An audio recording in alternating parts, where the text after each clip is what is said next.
ఒరే చిట్టి మనుషులు ఎండలు బాగా ఎక్కువగా ఉన్నాయని నన్ను తిట్టుకుంటూ నా మీద పడి ఏడుస్తున్నారేంట్రా? మీ మనుషులు చెప్పేవి మాత్రం చాగంటి గారి ప్రవచనాలు, చేసేవి మాత్రం చేతబడి పనులు.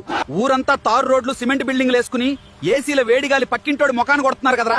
ఇదంతా మీరే చేసుకుని మళ్ళీ సూర్యుడా కూలవ్ అంటే నేను మజ్జిగ పోస్తానారా? మీరు వదిలిన పొగతో ఆకాశానికి మూతపడిపోయి నా వేడి కిందే ఉండిపోయింది. లోపల కుక్కర్లో బంగాళదుంపల్లా మీరే ఉడికిపోతూ కింద మంట పెట్టింది నేనే అన్నట్టు మళ్ళీ నా మీద ఏడుస్తారేంట్రా?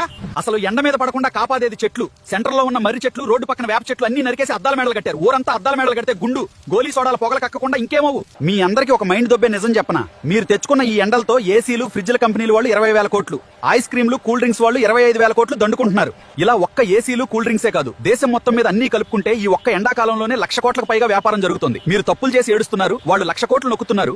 అయినా నాకు ఒకటి అర్థం కాదురా చిట్టి మనుషులు. ప్రకృతిని నాశనం చేసి మీరు చేసే తప్పుల్ని క్యాష్ చేసుకుని ఇంకోటి బిజినెస్ పేరుతో మీ జేబులు కొల్లగొడుతున్నాడు. 10 రూపాయల మొక్కకి కక్కుర్తిపడి ఏసీలకి, కరెంటు బిల్లులకి వేలు తగలేస్తున్నారు. ఫ్రీగా వచ్చే గాలిని వదిలేసి ఈఎంఐ కట్టే మీ లాజిక్ తగలయ్యా. తరువాత నన్ను తిట్టడం ఎందుకురా? సరే మరి నాకు టైం అయింది. పక్క దేశాల వాళ్ళని కూడా ఉడకబెట్టాలి. ఆ 10 రూపాయల మొక్క నాటండి.